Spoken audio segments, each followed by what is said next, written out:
క్రీస్తు నామంన మీకు శుభములు వందనాలు. దేవుడి మాటలని కొన్ని మాటలని మన బైబిల్ నుండి ధ్యానిస్తాం. 119వ కీర్తన 97వ వచనం కానీ చదువుకుంటాం కొన్ని వచనాలను. నీ ధర్మశాస్త్రము నాకెంతో ప్రియముగా ఉన్నది. దేవుడి మాటలండి బైబిల్. చాలామంది బైబిల్ రోజు చదవరండి స్త్రీ పురుషులు. నాకు తెలిసిన మటుకు కొన్ని కుటుంబాలను చూసిన బైబిల్ అసలు చదవరు. ఏదైనా చర్చికి వెళ్ళినప్పుడు, ఏదైనా మీటింగ్కి వెళ్ళినప్పుడు, ఇంట్లో ఏదైనా కూడుకున్నప్పుడు చదివే వాళ్ళు ఉన్నారు, రోజు చదివే వాళ్ళు లేరండి. ఇది మంచి అలవాటు కాదు. ఇలాంటి స్వభావం కలిగిన వారు ఉంటే మీరు మనసు మార్చుకోండి.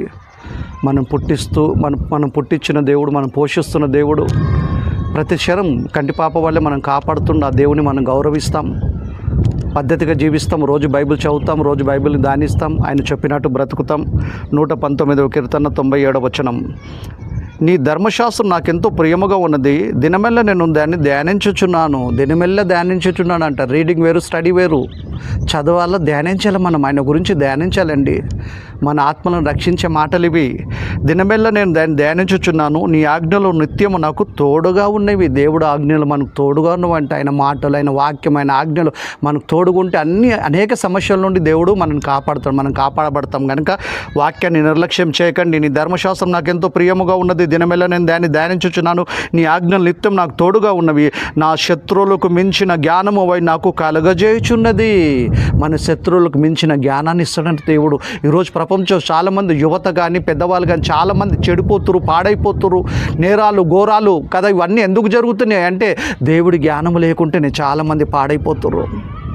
సమాజం పాడైపోతుంది. సమాజంలో మనుషులను అపవాది చెడగొడుతుంది. నేరాలు ఘోరాలు, పాపాలు, దొంగతనాలు, మోసాలు, నమ్మక ద్రోహాలు ఇవన్నీ ఎందుకు జరుగుతున్నాయి అంటే జ్ఞానం లేకుంటేనే. మనుషులకు విలువిస్తలేరు, ఏమైనా ధనానికి ఇస్తారు. అన్న తమ్ముడు లేరు, అక్క చెల్లెలు లేరు, తల్లిదండ్రులు లేరు, ధనానికి ఎక్కువ ప్రిఫరెన్స్ అంటే దేవుడి జ్ఞానం లేదు వాళ్ళకి. అలా దేవుడి జ్ఞానం లేకపోవటం కారణం ఏంటంటే వాళ్ళు బైబిల్ చదవకపోవటం, బైబిల్ వినకపోవటం, యేసును అంగీకరించకపోవటం, యేసు మాటల్ని నమ్మకపోవటం, బైబిల్ మత గ్రంథం అని పక్కన నెట్టటమే. కానీ బైబిల్ మహా జ్ఞాన గ్రంథం. బైబిల్ చదివితే మనిషి మనసు మారుతుంది, నేరస్తులు మారుతారు, దొంగలు మారుతారు. కనుక బైబిల్ రోజు చదవాలి మనము. దినమెల్ల నేను ధ్యానించుచున్నాను, నీ ఆజ్ఞలు నిత్యం నాకు తోడుగా ఉన్నవి, నా శత్రువులకు మించిన జ్ఞానమేవి నాకు కలగచేయుచున్నది, నీ శాసనములు నేను ధ్యానించుచున్నాను. కావున నా బోధకుల కంటే నాకు విశేషమైన జ్ఞానము కలదు.